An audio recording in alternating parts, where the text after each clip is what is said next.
A warship belonging to the most powerful country in the world, a guided missile destroyer docked in the Caribbean. There could be no mistaking the message that the US is sending to the region, specifically Venezuela.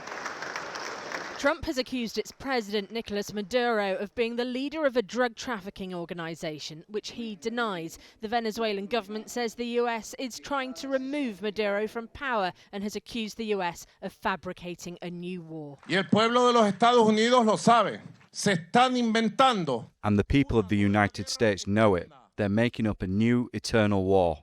They promised that they will never enter a war, and they're making up a war that we will avoid. How? With the mobilization of the peoples of South America. I tell the people of the United States it's vulgar, extravagant, lying, false, denying reality, the narrative they make about Venezuela. Que hacen sobre Venezuela.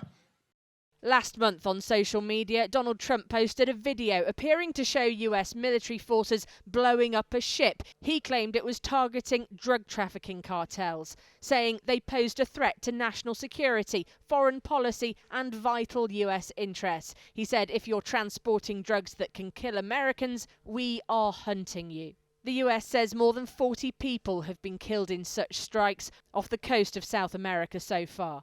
And the Secretary of State, Marco Rubio, is key to all of this. For him, it's personal. The son of Cuban immigrants in the south of Florida, many see that getting rid of the leadership in Venezuela is also the way to achieve change in Cuba. He sees the two countries as being closely aligned. And he knows it's not human rights or democracy that get Trump's attention, but drugs. Sure, cocaine ships from Venezuela, but there hasn't been any specific evidence of organised drug operations at the top levels of government. And in an administration where the focus is America first, it may seem like a curious approach. For years, there have been issues within Venezuela, widespread unrest after economic problems and criminal violence, and elections last year considered neither free nor fair, with Maduro holding on to power.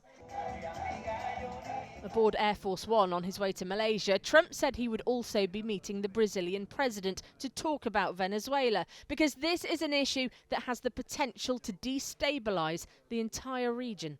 I raised the Venezuelan issue to Trump, saying to him, because what's coming out from the newspaper, things are being aggravated with Venezuela. And I told him that it would be extremely important in this matter to take into account Brazil's experience as the largest country in South America, as the most important economic country of South America. The US Embassy in Trinidad and Tobago said the ship would be moored here until the end of the week as part of the long-standing cooperation between the two countries. It's docked here in the port of Spain at the moment, the capital of Trinidad and Tobago, about 450 miles away from the coast of Venezuela. It joins a number of other US naval vessels now patrolling this area. But there's been much criticism in the country. Caribbean sovereignty is not for sale. Caribbean lives are not collateral damage. And peace, true peace, must never be bartered for power. Last week, the US released footage of its training in the Caribbean, including the deployment of thousands of troops. Some will argue this is all down to Trump having the wrong end of the stick when it comes to drugs. Others will say he knows exactly what he's doing and regime change is the goal. Well, Annette Idler is a professor of global security at Oxford University. Thanks so much for joining us. What message do you think Donald Trump is sending to Maduro by sending ships to Trinidad and Tobago? Well, thanks. It's a clear show of power. By docking US naval vessels just off Venezuela's coast, I would say that Trump is signaling that Washington is prepared to move beyond sanctions and rhetoric. So it's a strategic coercion aimed as much at voters at home as at Maduro himself. But the issue is that this kind of militarized signaling often really raises the risk of escalation. It's exactly the dynamic that we study here at our global security program and our ACCEPT research. What we really need now, I think, is to move from coercion to cooperation, because otherwise we just risk a spiral of violence that will be very hard to reverse. Is there any evidence of Venezuela actually being a drugs threat? It's one of the major transit routes that goes from Colombia via the Caribbean, either into the United States, but also to other parts of the world, including Western Europe.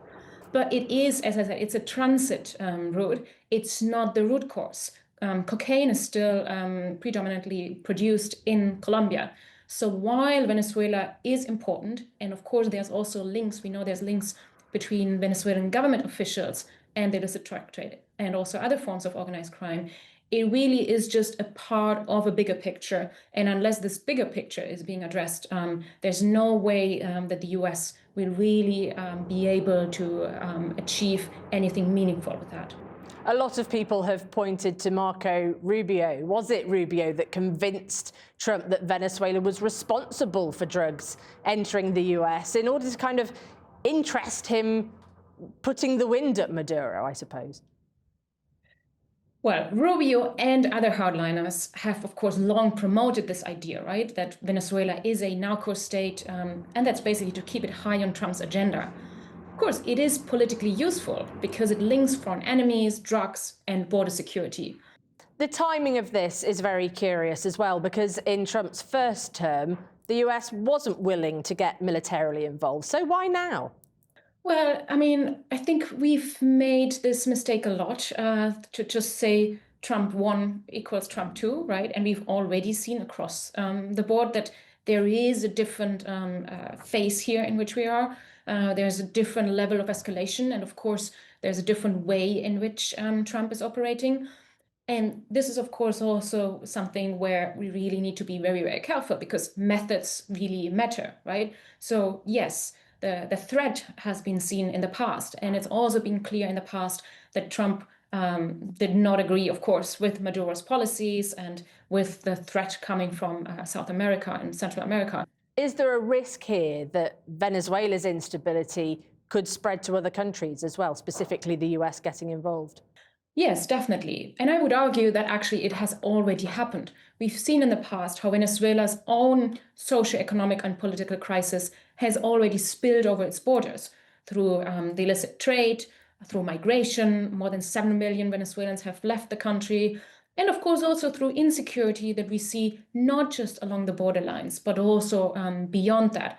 So we're seeing renewed displacement now as tensions rise. And so much for Trump's America First as well, right? Yeah, exactly. That's the paradox, right? He's kind of framing Venezuela as a narco threat that fits neatly with domestic law and order politics at home. So he does want to protect his own power abroad, but it's not just about what's happening abroad. It is also to create a certain narrative to signal to his voters at home that he is tough. But again, I do think that might backfire because we know from lessons in the past that militarizing drug policy abroad rarely really makes America safer. Professor Annette Idler, thank you very much. Thank you.